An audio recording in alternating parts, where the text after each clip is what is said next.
Question everything. Find a third way.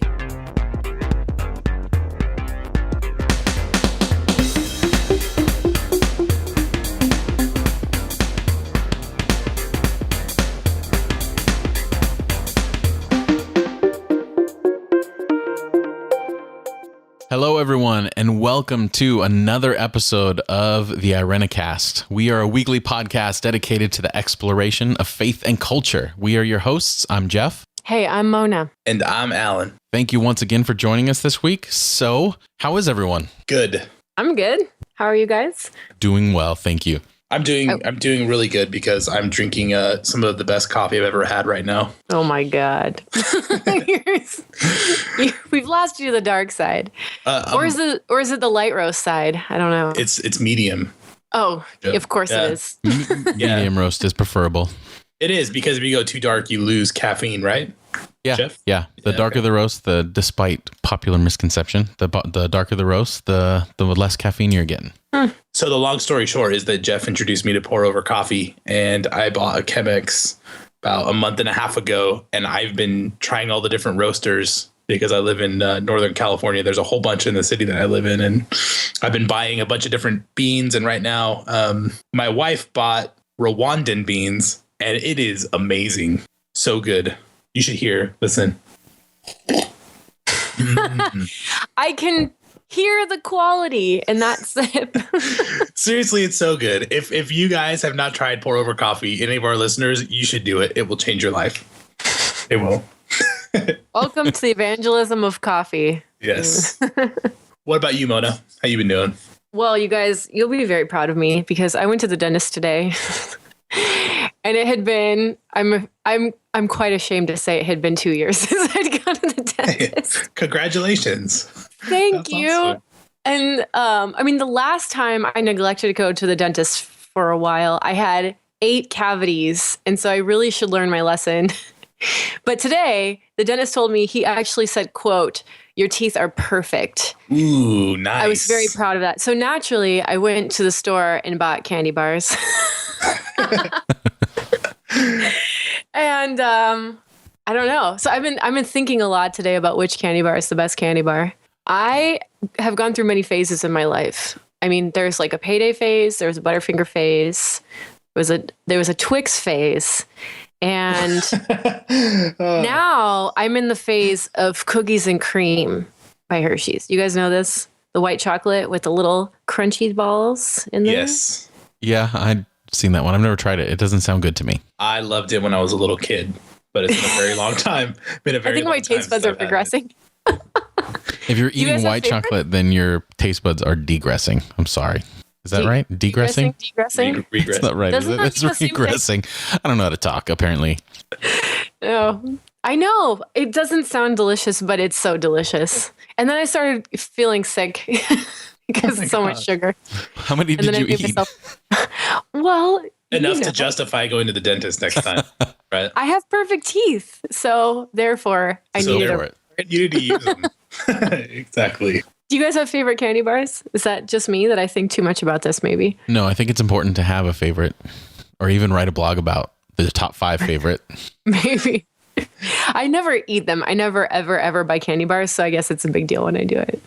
Yeah, I haven't really had candy bars in a while, but I like Reese's peanut butter cups. That's not a candy bar. That's not a candy bar. That's true. That is not. That shouldn't be considered a candy bar. Okay, I remember Reese's made a candy bar version.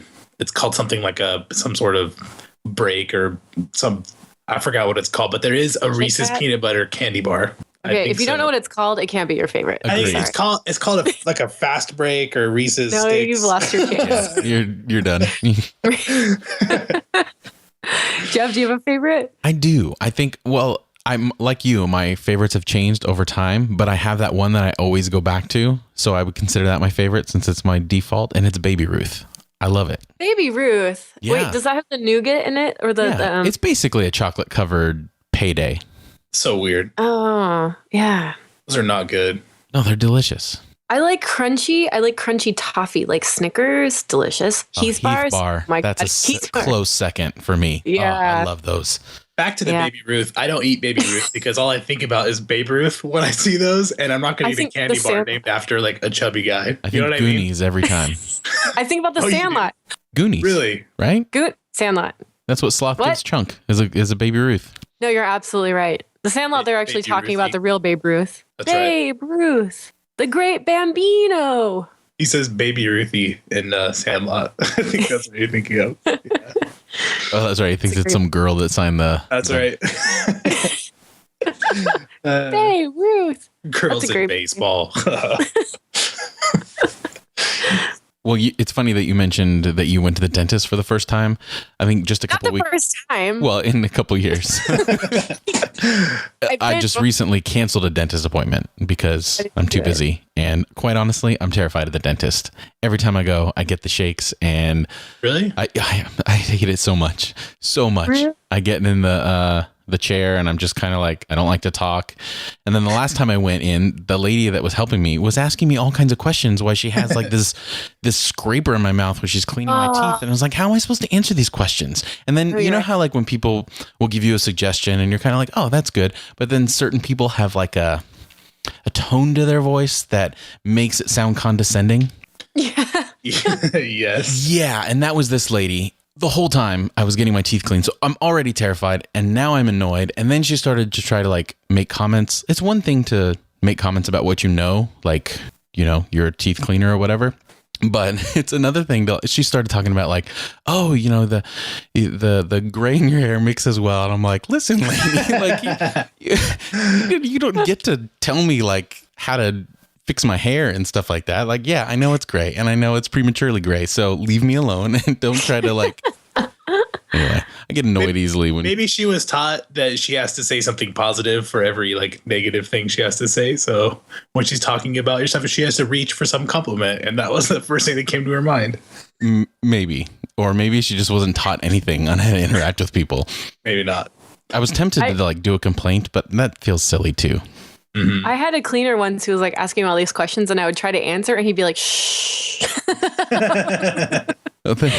See, what is that? I was like, yeah. He'd be like, shh, stop talking. You just asked me a question. Yeah, see, generally when I go out into public, I don't like to talk to people that I don't know. I just want to do whatever I need to do. And then I figure if I go to the dentist, at the very least, no one's going to talk to me because they know I can't respond. But no, that's not the case. You would love the East Coast. People just do not talk to you. You get on the public transit. And if you try to talk to someone, like you'll get a death glare. It's great. Really? You know, the family that Mona and I come from, though, is the complete opposite. Like our family, it's all about, I don't know, just talking to strangers and learning about their lives and their childhoods and stuff. So yeah, that just doesn't work back here. Does. People are just like, why the hell are you talking to me? See, I think that's generally how it is where I live. But recently, or not recently, but my two twin daughters, you can't go out without like someone saying something because they're freaking adorable and everyone in the world loves them. So everywhere we go, like it's great. Like people are like, but we get the same questions like, oh, a boy and a girl? No, two girls. Look at the clothing, you know, or just People are obsessed with that. Like they have to know. They will not rest until they know the sex of that baby who cannot express themselves sexually yet. It's like a really strange thing to me. It is. We actually put up a poll on the blog one time because there was a baby that the parents were going to tell the world what the sex was. And people got so angry. And so we threw up a poll that was like, hey, does this matter to you? Like, do you care? Should they I demand to know what's under that diaper. Yeah, it's pretty interesting. Yeah, and it doesn't help that they're still pretty bald. Even at a year and a half, like that is true. They're really bald. They're late bloomers when it comes to hair. I get comments. I'm their uncle, but I'm not blood related. And because I was bald for a little while and shaved my head, people would say, is everybody bald in your family? It was, I don't know. Yeah, that's what I get too. They're like, oh, they look like the daddy. And I'm like, oh, really? Because they're chubby in the face and they have bald head? Like, that's very nice of you. They kind of look like Rugrat babies, Jeff. They do. They kind of do.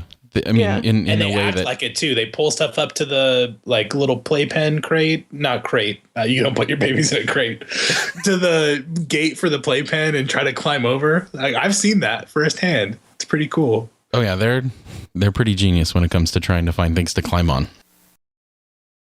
All right. Well, this week we're going to do things a little differently. So instead of moving into a fun little segment that we've come up with, we're actually going to get into the bulk of our conversation right off. And this week we're going to be talking about something that's a little controversial depending upon your background and framework. But we're going to talk about war and the Christian response to war, and probably get into a little bit on how it's connected to patriotism and all that kind of stuff. So join us on the other side of the music.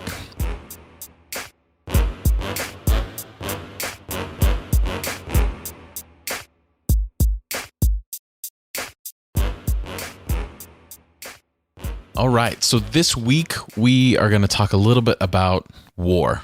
Depending upon your background, I know for mine at least, war and the military and America were always kind of brought into one another, and never once when I was in church or anything was it ever questioned. There's always kind of this blind acceptance that if we're in a war, it's for the greater good, you know?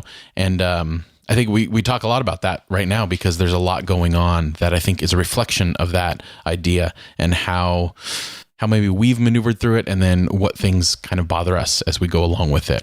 Yeah, for me personally, this issue, I've changed quite a bit over the years. I wrote down in my journal, I was actually in high school when we went through the Iraq invasion with President Bush. And I remember writing down, like, why are people questioning why we're going there in the first place? You know, like, why can't they just get behind the war, a war that's justified, one that we're going into? And so I wrote that in my journal, and then went through my educational program and ended up writing papers in ethics classes as to how unjustified the Iraq incursion was. The idea of shock and awe and striking first before something happening. Yeah. So for me, I've changed quite a bit when it comes to war and have certain ideas. But I think that my background and the friends that I have on Facebook, war is kind of this almost like a Christian value that we're going to protect weak people. So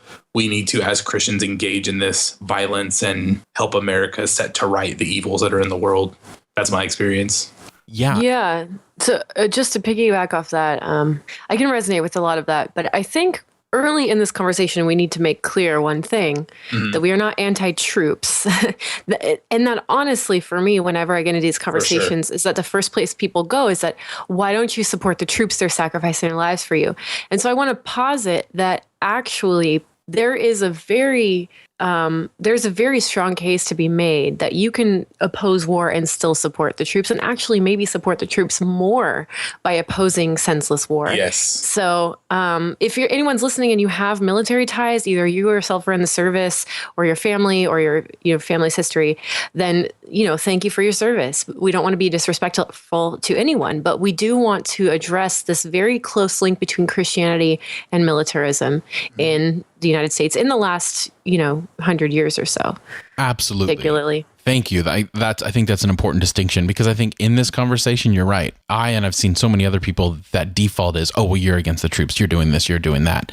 And to me, it's ridiculous. Like, just the proportion of money, like all the money that we're putting into placing these soldiers into positions to kill, and then all the funding that we're cutting to help them deal with life after they've been exposed to all of this stuff is ridiculous. And I think that, yeah, I agree. Like, what better protection is there for that soldier than to give them less opportunities where they have to kill, and can figure out more opportunities where they're actually like making a real difference in different communities? Because I've talked to some people who've been in the military, and they do in certain areas like a lot of work, like bringing water in and doing stuff that's it's more humanitarian based. And I think that I think that's a great way to start the conversation, is to make that distinction in the beginning. So thank you, Mona, for mentioning that, because it would have been awful if we would have skipped that point. Yeah, no problem. Well, and actually, and some of my strong feelings about this issue started really crystallizing when I read a study about maybe 5 years ago,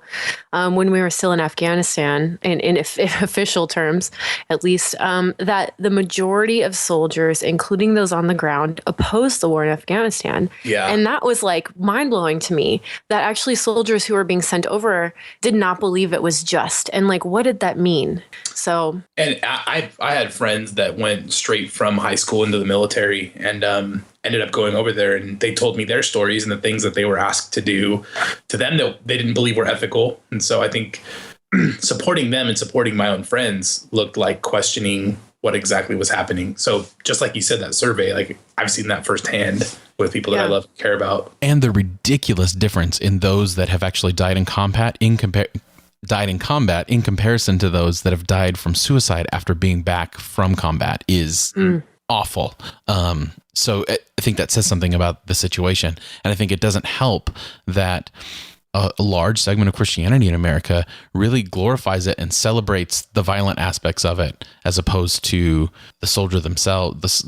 Maybe that's not the right way to put it, but just the general glorification of war and combat, and how it like Alan said in the beginning, it's a value for some people, and that's what bothers me the most. Yeah, and that's the problem. The problem for me and for us is that the idea of war is this thing that's held by a lot of Christians to be an unquestioned good. When America goes to do things in other countries and goes to war, we see that as, or at least some Christians see that as, a liberation, freeing bringing freedom and bringing democracy.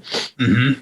And so the problem isn't whether you're a Christian and you're going to sign up for something, or you're a soldier or whatever. The problem is, how do we talk and feel about war in the church? And like Jeff said earlier, my church background never had any questioning of war whatsoever. And I don't see it very often with a big majority of people that I'm friends with who are in church and are Christians. I actually see the opposite. I see a lot of people glorifying. But I think the distinction needs to be made, though, that like there's a level of talking on an individual level, like what people's individual experiences are, and giving credit to those who really do have good intentions.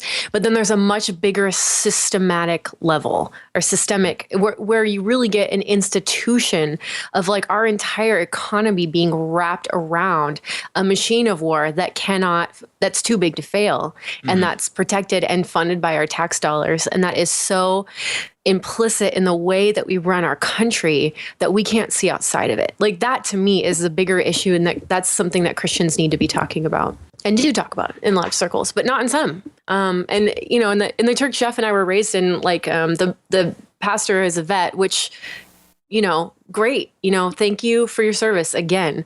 However, and we're by a military base. But there was a lot of, support for vets and for the military, and that's all great. Like, I understand those families need a lot of support, but like during sermons, and a lot of times it would be like, let's pray for God's will in the world. And there's a sense that like we are enacting justice in the world, and that this is God's will, and that there's a level of unquestionability about it, which always made me a little bit uncomfortable. Yeah. And not only that, but then incorporating all that rhetoric into evangelism, turning people into the enemy, and just that whole mentality of we're right. And if you question that, then you're slipping into the enemy side, and it creates that divide. It creates that black and white, that us versus them mentality, and kind of everything. And it's so restrictive, and it feels so gross, Yeah. I think that touches upon the one thing that I would want to say about the conversation between Christianity and war, is that how do we look at other people, whether they're terrorists or people that are evil?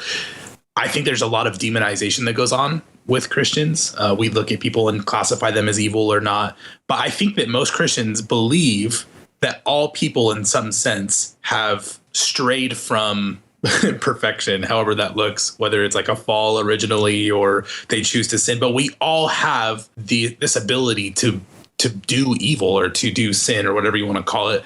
And I think that looking at other people and saying, these people are bad, they need to be wiped off the earth, or they need to be killed, making that decision without really looking inward kind of goes against the basic thing that Jesus taught, is that like, before you go confront someone else, you deal with the things that you have going on inside of you, or you deal with your own sin. And I think that when we don't question our own motives, when we don't question the system that Mona was just talking about, we assume we're good, and we characterize the other as bad.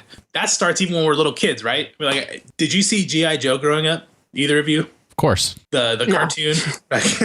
Okay. Well, the cartoon is these G.I. Joe action figures, or they come to life or whatever. They're these real people, and they're fighting this evil empire kind of thing of men in masks, right? And they look totally different, and their faces are hidden, and they're in these horrible, evil snake helicopters. I forgot what it's called, Cobra or whatever. You mean awesome snake helicopters? the enemy is Cobra, and they literally they look totally differently, and they are unquestionably the enemy. And I think for a lot of Christians, that's how they look at terrorists or extremists. They say this is undeniably, unquestionably the enemy, and when we engage them, we are unquestionably good. And I think that Christianity itself breaks down that dichotomy. Whenever we choose to do something, we are bringing not just our good, but all the baggage along with us. Yeah. Well, I was going to say too, and if we're not looking at our own complicity and looking back far enough in history to see our own complicity, that's another aspect of that same problem. Mm-hmm. Like, for example, Osama bin Laden was trained by the United States CIA. It's like unbelievable. This is sounds like something someone made up, but in the U.S. actually funded Al-Qaeda to try to get Soviet forces out of Afghanistan in the 80s. So we created a lot of the fundamentalism and stoke the flames of the fundamentalism that would later come back to bite us. And then we just get mad when our chickens come home to roost, as people have said. I think that's a Jeremiah Wright quote, which is interesting. Do you guys remember him? He was the pastor that Obama sat under for many years in Chicago. Oh, yeah. Yeah, he was actually I think he was a Marine. He was a former Marine, and he used that same language from the pulpit. And there was just this huge controversy because people thought you can't say those political things that are inflammatory, that are anti-American from the pulpit, even though we see, to me, I'd see 10 years later, he was, I think that's a prophetic voice to call people out, to call the U.S. out on its empire building and to call the U.S. out on its crap, Does that make sense? Yeah, definitely. Yeah. And there is a difference between being a prophetic voice and being like an echo chamber for whatever you're hearing. I think Christians have lost, the Christian church largely has lost the ability to be like a check and balance, to be a prophetic voice that questions power and questions the state. Instead, we're this echo chamber where you hear it on the news, you see it on here, and then you go to church and people are praying to bless all of the people who are going into service. And then there's never this critiquing of the way things are. You lose that prophetic connection. And that's something that we had way back when, right? I mean, it was we did. I'm thinking of people like Justin Martyr, 100 AD, right? 100 to 160 AD. He would speak to the emperor and would question the things that were going on. One of my favorite quotes of his is that he said, "We Christians refrain from making war on our enemies and cannot bear to see a man killed, even if justly."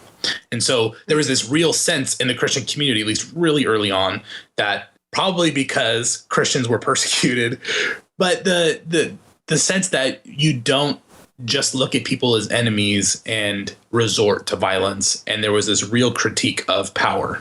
Of course, we lost that pretty early, I think.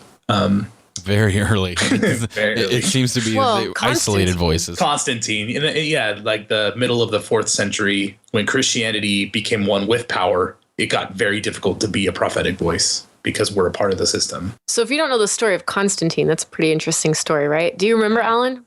Yes. You want to tell it? Go for it. So yeah, from what I know, Christianity was illegal in the Roman Empire, and they were persecuted by emperor after emperor. And Constantine was waging a war to take over Rome. And the story goes, he had a dream the night before a battle. In his dream, he saw a cross in the clouds, and a voice told him to wage war under the sign of this cross. So he had soldiers paint the cross on their shields and then fought, under the name of Jesus.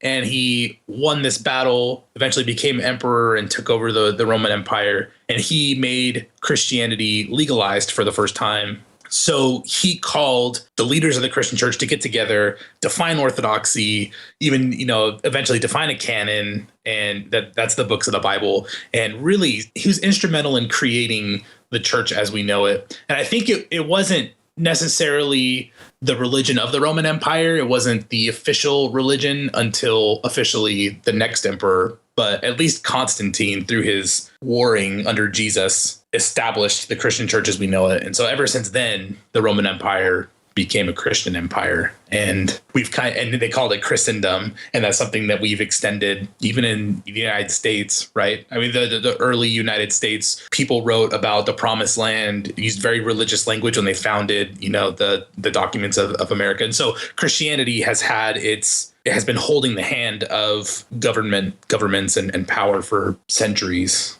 Yeah, I'm thinking of this famous painting about manifest destiny. I think it's called American Progress by Gast is the artist. Have you seen this? It's like people traveling west, like Oregon Trail style. And there's this like giant white blonde woman like with floating Grecian robes, like carrying a Bible and like traveling west with these people. Have you seen this? I've heard of that, but I can't picture it in my mind. Yeah. Okay, so look up American Progress by John Gast and you'll see this. But if you look at it closely, you can actually see the white settlers are like driving the darkness and the dark people more westward, including like all the Native Americans.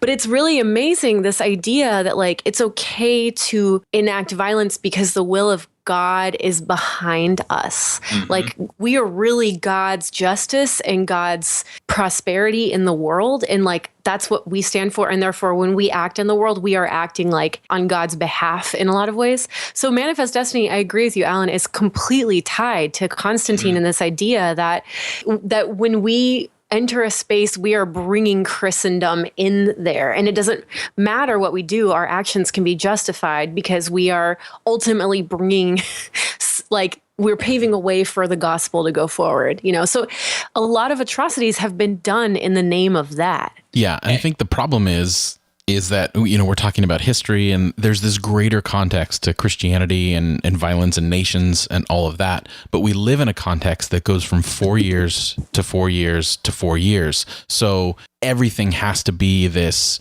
instant reaction. So 9/11, we get attacked. Well, we have to attack right away. More so that the president can be reelected or their polls don't go up or down or anything like that. So I believe that the long-term solution is is changing the narrative, changing the rhetoric as far as who America is and how they relate to the Middle East. But that's going to take decades of consistent humanitarian effort of doing this. But that's just not going to happen the way that our structure is because we're not concerned with context. Mm-mm. Well, yeah, and I was thinking earlier we were talking about like things that the soldiers had to do that were unethical, and people that have died coming back like as a result of PTSD. What we didn't mention is the civilian casualties on the other side, where we have like it's like a 1 to 1,000 ratio of like our soldiers to civilians in the Middle East in these wars that we've been raging. I mean, we're talking hundreds of thousands of people. That is like it is arguably genocide. And this is just not, these numbers are just not talked about in popular media, in news media. They're just not. They're not talked about. And it's like, if you tried it, I've tried on many occasions to talk to people about this, and people treat me like a conspiracy theorist, even though this is incredibly well documented. Yeah. That's really frustrating. It's really frustrating. And whether we say it or not, like you said, the numbers and the way that we talk about it, we place more value on certain lives than other lives. And, absolutely. One soldier dies, we have this huge, as well we should, this saying that this person died and we make a big deal out of it, but we should make an equal big deal for every child or woman or person that dies on the other side who had no reason to be killed for whatever conflict was going on. And that returns us back to what we were saying earlier. It is patently Christian to look at enemies and humanize them, to of course engage in the dialogue and the to name evil and do that kind of thing, but at the same time to remember that all people belong to God, right? That's what Christianity is. God's own self. Well, it depends on who you talk to. I agree with you. But I mean, I was raised with the idea that like not everyone is a child of God. Yeah. Only really? Christians are children of God. Yeah. Only Christians. I was taught that very strongly. I'm just thinking about the centrality of like Jesus, right? God looks at quote unquote enemies and says, people who oppose the will of God, and says, I am going to make a sacrifice, be the first person to not, react violently and win over enemies through this like self-sacrificing love. And that's the heart of what Christianity is loving these people who are disconnected from you. And like that's what the New Testament's all about. Jesus talked about loving enemies all the time. And so even if these people are, you don't have a whole lot in common with them, let's just say you're going to demonize them and call them an enemy, or even recognize, that they're a terrorist and they're doing horrible things and they need to be stopped. At the very same time, to be a Christian is to recognize that you owe them love because God has loved you. That argument, that God loves you, even though you might not be worthy of it all the time, like is used over and over in the New Testament to say, even by Jesus, to say that, look, even God loves ungodly people. Even God loves, horrible people. Why aren't you loving them as well? So for me, the question always comes back to, as a Christian, what does love look like when it comes to enemies? Well, I think that is misconstrued a lot of the times by the way that people talk, because there's this sense from a certain segment that it's passive. You know what I mean? And I would say, depending upon your interpretation of things like Matthew 5, when Jesus says, turn the other cheek. If someone asks you to walk a mile, walk two. And that whole idea, when we're so disconnected from the context of those words, that there's a very like strong sense of aggressive peacemaking, is that you can make a difference and you can confront the realities that are around you without having to resort to that violence, but to do something different. Like, we come up with military strategy and all that kind of stuff, but you have people in Martin Luther King's camp and Gandhi who they had strategists on how to confront and almost be victims of violence to show people the devastation of it. It's essentially the cross. We talk a lot about the cross and how, he died for our sins, but I think more than anything, the cross is that visual representation of what a life of war and sin, or whatever word we use, but the cross is that like culmination of if this is the life that we live, or this is the society that we create on violence, on personal interests, then the result is ugly. It's not good.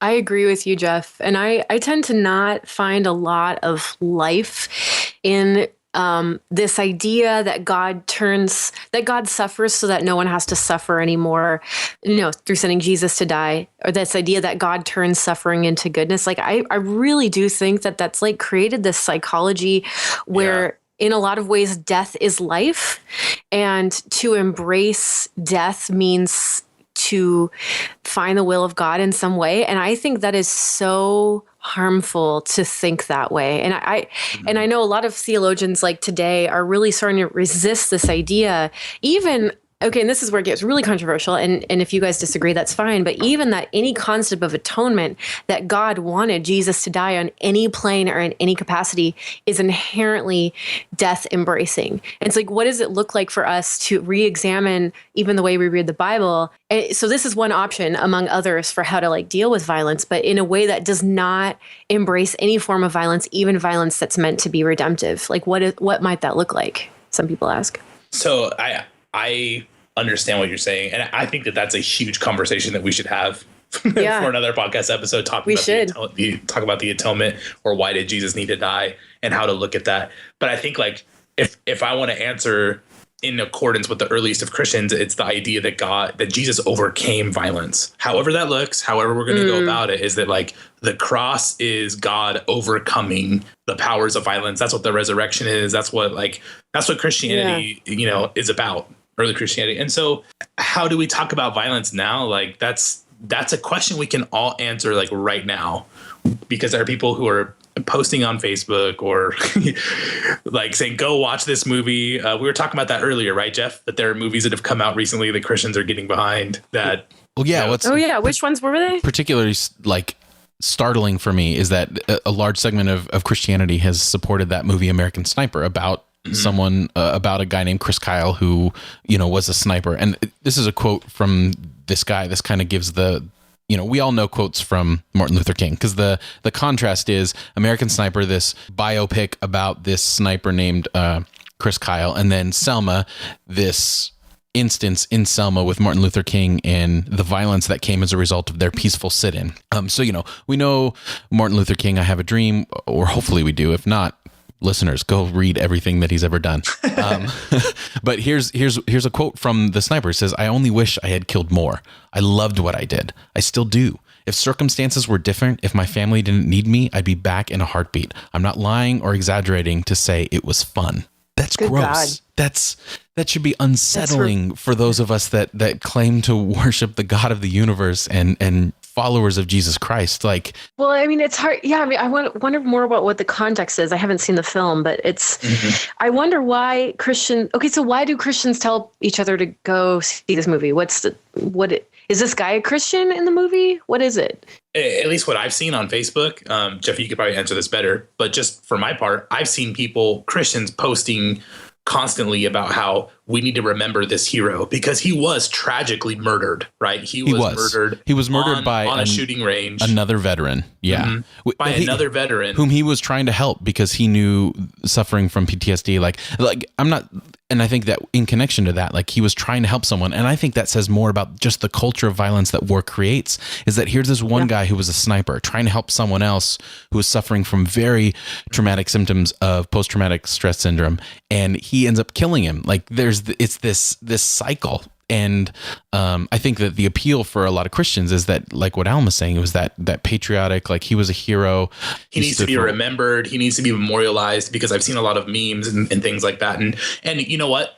I feel very strongly when any human being is killed, this guy included, Chris. And I think that Christians try to memorialize him because his killing of 160 confirmed kills or something like that was good. The thing that he did protected people, liberated people from evil. So he needs to be memorialized as a hero. For me, my question comes up, like, what kind of heroes do we want? If you learned about Christians in, a prior period of history, memorializing and making a hero out of someone who, chopped people's heads off in the French Revolution, or someone who was what do you call those guys? The guys that wear the hoods and pull the I can't even remember, but like the executioner. Executioner, yeah. Okay.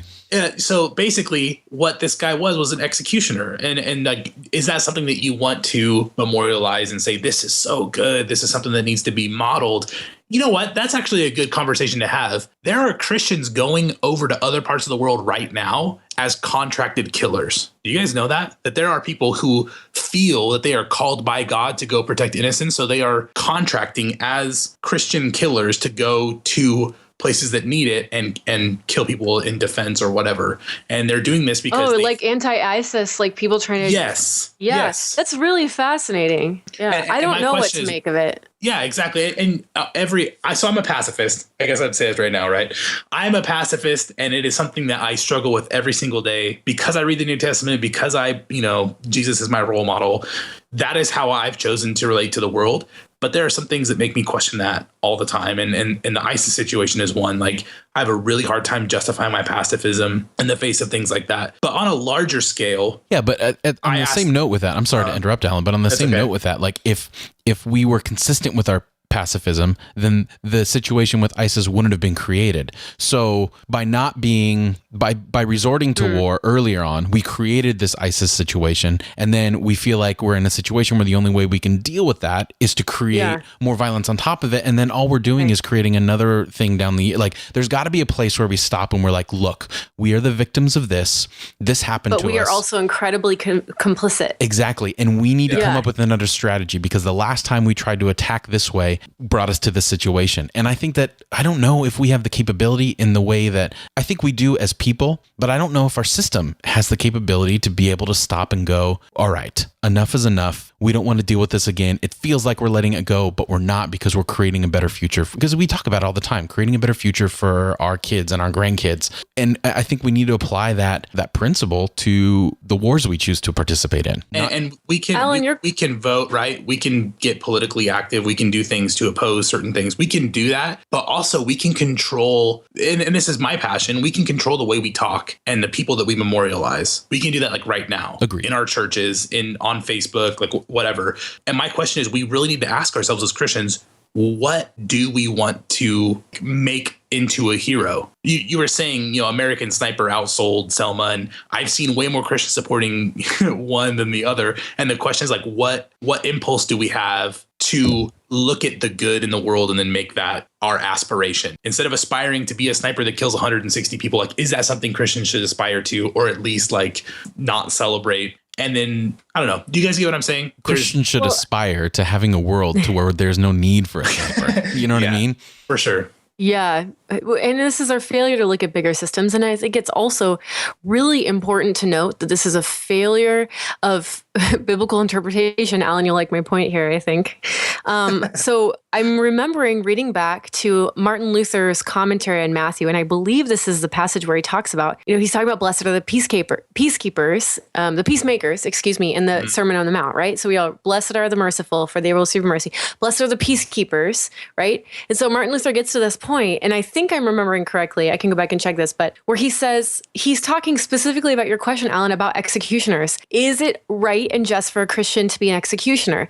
And Martin Luther, he says, well, see, the Sermon on the Mount, really, Jesus is saying, as long as your spirit and your heart are in the right place, it doesn't matter what your outward office is. It doesn't matter if you're an executioner, because somebody's got to do the dirty jobs in the world, and maybe that executioner is just because they're carrying out the justice system. What really matters is his own heart before God. And therefore, we need to interpret the Sermon on the Mount in a almost purely spiritual way. Mm-hmm. Like this is talking about peacemaking in your heart and in your spirit. And so this is like, when we're hearing these things from today's Christian right, we're really hearing Martin Luther talking to us from 500 years ago, and the way this one guy has impacted all of Christian thinking, and the way that we look at these verses, we do not take it seriously culturally, for the most part, to like turn the other cheek. That verse just doesn't even like register in the American mind. We're about preemptive violence. So I think what you're saying really needs to be like focused on. You're talking about the Sermon on the Mount, and that is the largest contiguous body of Jesus's teaching. People have always interpreted that as a set of antitheses. Don't do this, do that. And people looked at the stuff Jesus was saying as this unattainable ideal, right? Like you're saying, No, I think what you're trying to say is that, well, and jump in if you kind of get your thought again, but what I'm saying, sure. I think that there's this idea of, it's this inconsistent morality, in the sense that a certain Christian evangelical, or a lot of them, not all of them, they would say, the reality of the world we live in is that, gets back to the whole Hitler thing, is that there's Hitlers and we can't just stand by and let someone do that, So they apply this exception to the idea of love your enemies, unless the enemy does this, or whatever. But they would never apply that to, we live in a world that's hypersexualized, so it's unrealistic for someone to not wait to have sex before they get married. You know what I mean? Like there's this inconsistency in the way that they do their logic, to where on one hand, you want to be aware of the reality of the world and the world we live in, that there's just evil and we need to do something about it, and we don't want to, but we have to. But we would never say that about other things. Right to light debates, it reminds me of what you're saying, right to light debates, of people say, like, even in cases of rape, abortion should not be accessible to women. Like, there is no exception. There is no understanding that the world is a real place and people are real people. Yeah. Or it's selective on when they want to apply that. And that's the problem, is that there's no consistency through it. Part of that comes back to, and so I've got my train of thought again, the way we interpret the Sermon on the Mount. It's not just the Beatitudes. It's also, Jesus said things like, you've heard it said, you shall not murder, but I say, don't even be angry with your brother or sister. You've heard it said, you shall not commit adultery, but I say, don't even look at a woman lustfully. People have read that, especially in German theological circles, early on, and even up till today. People have read that as a set of antitheses. You've heard it said this, I say, do this. And they think that Jesus is giving us an unattainable ideal. Don't look at a woman lustfully. Well, it's impossible for people to do that, but it's something we should kind of aspire to, although we make these, compromises or whatever. Don't be angry with your brother or sister. That's an impossible ideal. It's not something we actually realize in the real world, but it's something it's a spectrum we move toward. My ethics professor at Fuller, Glenn Stassen, who recently passed away, wrote something called Kingdom Ethics. And I think Jeff might have read this. Yeah, it was good. Kingdom Ethics is this idea that this is not a set of antitheses. Jesus doesn't say, hey, this is what you know, this is what I want you to do, and it's like this impossible ideal.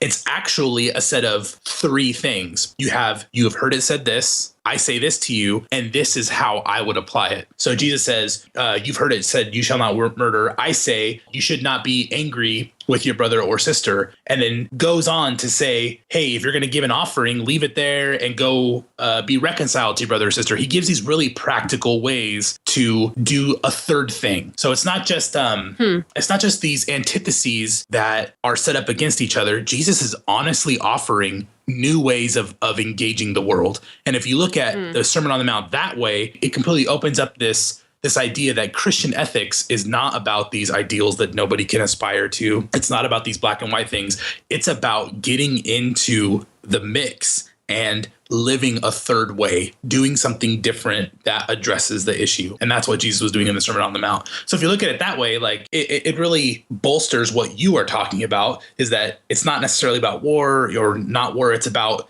getting involved and resolving things in a third way. Yeah, absolutely. Totally agree with that. I think that makes a lot of sense. It's about having the creativity to introduce a new way as a Christian community, as opposed to outside a cycle of violence. Exactly. And I mean, really, we're striving for the ideal. And just because we think it may be impossible to reach the 100% fulfillment of that doesn't mean we don't strive for it, or at least a semblance of it in certain ways, because otherwise, what's the point? So I have this really weird thought that I always talk about with people. You said creativity is one of the issues at hand, and I completely agree. Sometimes I think war and killing are a failure of creativity. Yes. Personally. And I think that if we spent half of the amount of money and effort and energy that we do on weapons that kill people.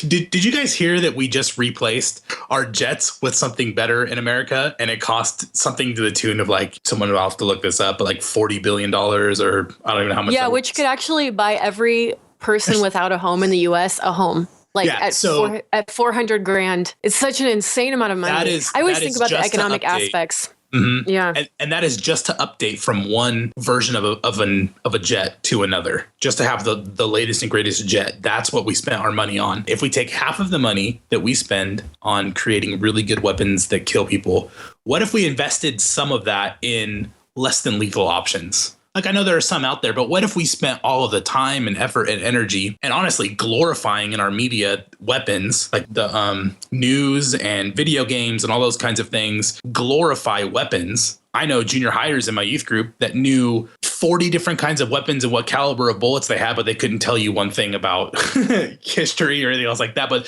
they're ingrained with this sense of worshiping weapons. What if we spent all of that time and worship and effort into less than lethal weaponry? What could be out there? And instead of resulting to that creativity, we're going with what we have and just making it better. I have this very vivid memory. I remember watching Bush's first speech introducing the idea of the war on terror after 9/11. And I asked my mom, why don't, instead of going to war, we just develop things that don't make us reliant on oil? So think about all the millions and billions of dollars that we give to warlords in the Middle East for oil rights, right? And a lot of that money is weaponized and turned back and used in really non-humane ways. So what if we had spent the last decade getting off our oil reliance and stopping empowering people who have malicious global intent, right? Mm-hmm. I mean, I think you also have to follow the money line and who is being empowered by how resources shift.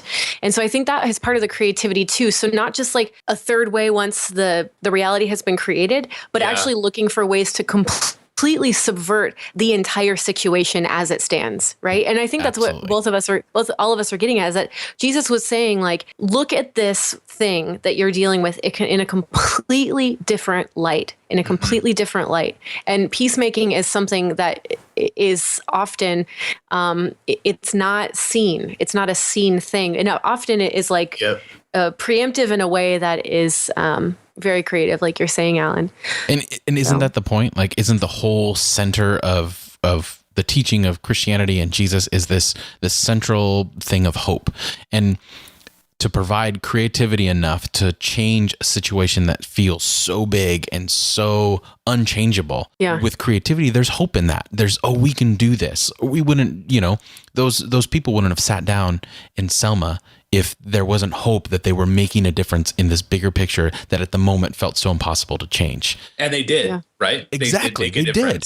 Mm-hmm. They made a huge difference. I mean, we still have a long way to go, and that's another podcast, but. Well, and I think it's important to note here, and this is where my discomfort with the movie comparison is coming up, because I agree with you. It's really weird to me that American Sniper outsold Selma, because Christians, mostly because of the Christian support base. But I think it's interesting to note that racism is a completely different issue and has a lot to do with this, that there aren't a lot of, I know a lot of African Americans and African American churches that are trying to get people to go to see Selma because they don't support militarism like white evangelicals do. So that's really important to know, that this militarism is not indicative of all evangelicals. Yeah. It's mostly white people who have not confronted their privilege in a lot of ways or looked at other ways to look at it. Absolutely. And okay, so I want to talk about something else really quick. I think it's really interesting that you brought up Hitler. Right? Because Hitler is that's the go-to example, right? It is the go-to thing. Okay. But this is really interesting to me. So one of the greatest Christian ethicists, at least that a lot of evangelicals read, is who? Alan, do you remember? Mm-hmm.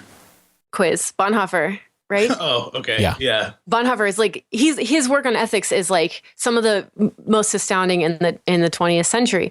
Okay, so this guy, if you remember the story of Bonhoeffer, it's really fascinating. So most of the German church went along with the Nazis, said things like, we're not called now to be Christians, but to be Germans. And this insane nationalism took over the German church, the official German church. But Bonhoeffer and a lot of these other guys were kind of they formed the resistance against the Hitler regime, right? And so they actually attempted to kill Hitler on more than one occasion. But Bonhoeffer, as a very peaceful person, as a pastor and a theologian, he agonized over whether this was moral or not, even though Hitler was doing terrible things and he knew it. A lot of his ethics work comes out of that agony of good God, how can I take another human life? And he ended up in a concentration camp and died in a concentration camp. It's a really sad story. But what a lot of people focus on is Bonhoeffer's heroism in taking down Hitler, but they miss the part of the story where the church goes along so much with the state interests that it becomes completely corrupt. Yeah. Do you know what I mean? And not only that, but then our decisions, that highlighting that agony part, is that there doesn't even seem to be a struggle with people when they say, "Oh, we should kill him. We should go to war." Yeah. Right. Oh, yeah, right. Yeah, sure. Totally. Mm-hmm. Yeah, and actually about Bonhoeffer, there is a book that just came out this last year that questions whether he got put in prison or the concentration camp because he actually tried to kill Hitler, because he put a bomb in Hitler's office or whatever. Yeah, that wasn't that the Tom Cruise movie Valkyrie or whatever that was kind of about that attempt. So there's a book that just came out that actually questions whether Bonhoeffer was a part of that or not, because there's a lot of countless retellings of his life, but there's some new work coming out. And in any case, whether I think it was his brother-in-law, but his circle was definitely involved in it. Maybe he wasn't directly involved, but his circle of friends and people were. His struggle is well documented. And that's the issue. And you know what's really cool is, if someone's listening to this and is interested in that history, you should look up something called the Barnum Declaration. It's these people you're talking about, these pastors who resisted the German nationalistic Isn't it Balfour? Christianity. It is. No, Balfour Declaration is what created Israel. England. Yeah, it gave that. Getting my history confused. The Barnum Declaration is what I think that's what it's called. These pastors came together and made a statement that were in the minority of Christian pastors who opposed the Nazi regime or whatever. But yeah, that struggle is largely absent. And not just that, correct me if I'm wrong, but it feels like sometimes having that struggle is seen as threatening to a lot of Christianity. When a Christian Barmen Declaration. Barmen, I got it Barmen. backwards. Barmen. Okay, well, this is interesting because so the U.S. it was seen in the time of World War II to be conducting a just war, right? We can kind of agree on that. Like, yes. Horrible things were happening. We didn't have to get involved. We chose to get involved. And like, I've met people in Europe who thanked me for America's action during and after World War II, because we really are like still considered as like the savior in a lot of ways. Yeah. But we have this narrative. Okay. But we have this narrative in our heads that we are still the savior and nothing we can do now is wrong because all of our wars are just, right? Like that narrative still exists in our cultural tellings of our own selves. Well, and then we're back to the whole context thing.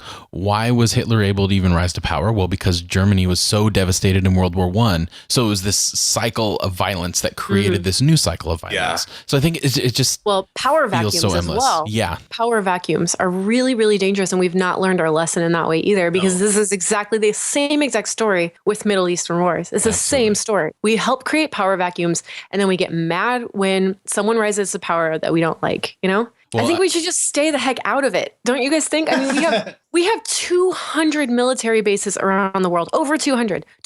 And like when I try to tell people, I talk about the American empire, they look at me like I'm a nutbag.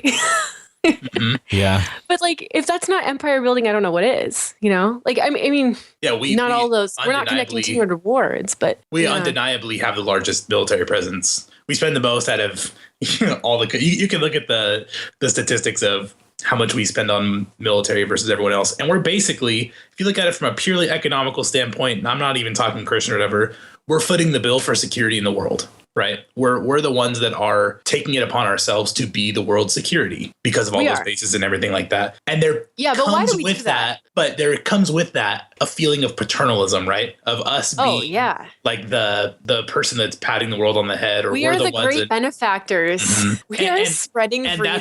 That's one way to look at it. But another way to look at it is this.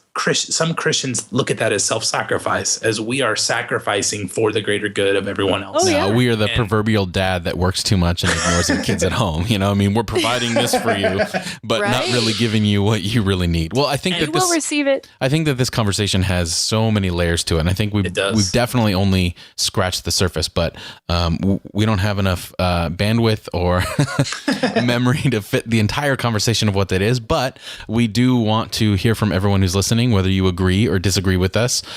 So, always email the show, and we're going to we'll wrap it up with that. Are there any last thoughts before we move on to our segment? Question everything. Find a third way. Find a third way. I like it. Be creative. Be creative. Yeah, definitely. I like it a lot. That's a good takeaway. All right. Well, then let's move on and lighten it up a little bit with a new segment for the show.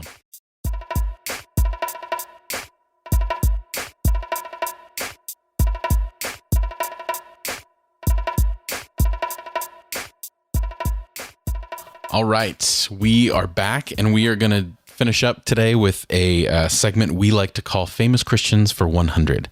And basically the object of this, similar to our Jesus or Jay-Z game, but we have all found quotes within the last month, either from social media or news stories from several prominent Christians. And as we kind of get this game going, we'll learn the personalities of different people. And so we've all come with a quote from a Christian, and we are going to try to guess who that quote comes from. So this is kind of the first time we've done this, and we're figuring out how it's going to work. So I hope you enjoy it, because it's going to be a surprise to us as well. All right. So, Mona, why don't you go ahead and start with the first quote? Yeah. Okay. I'm taking a risk with this one because you might have actually seen this pop up in your Facebook, whatever. But so who this last couple weeks was talking about yoga and said the following: "You don't know what the Hindu says, but it's actually a prayer to a Hindu deity, and it sounds like gibberish. So you're saying Kali, Kali, Kali, but you're praying actually to a Hindu deity." That sounds Pentecostal to me. That sounds like Pat Robertson. Bingo! Oh, that was Are a you good serious? guess. Oh, I got it. I got it. Yeah. Nice. He told people to stay away from yoga because they will speak in Hindu. But that's hilarious. Yeah. I have been given articles in my day about how dangerous yoga is by people in churches. Yeah. Oh man, that was a good one. I wasn't sure who I was gonna guess yet, but yeah, that was good. Because Alan has one, I will do the next quote. How about that? All right, go. The next quotation. Here we go. Good. 50 Shades of Nay. Those who choose to see less today will see more forever. That's regardless brilliant. of who that is, it's pretty smart. That's right? amazing. That is fantastic. Oh man, that's a very. I'm going to go with just kind of the stock answer for something like that, and I'm going to say John Piper. You got it.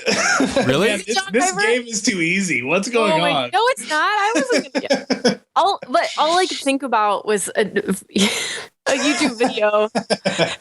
It's called 50 Shades of Gandalf the Grey. Oh. Okay. No, if you're easily offended, don't watch this. But there's no way that's as good as the Steve Buscemi one. Have you seen that one? No, I swear. It's so funny.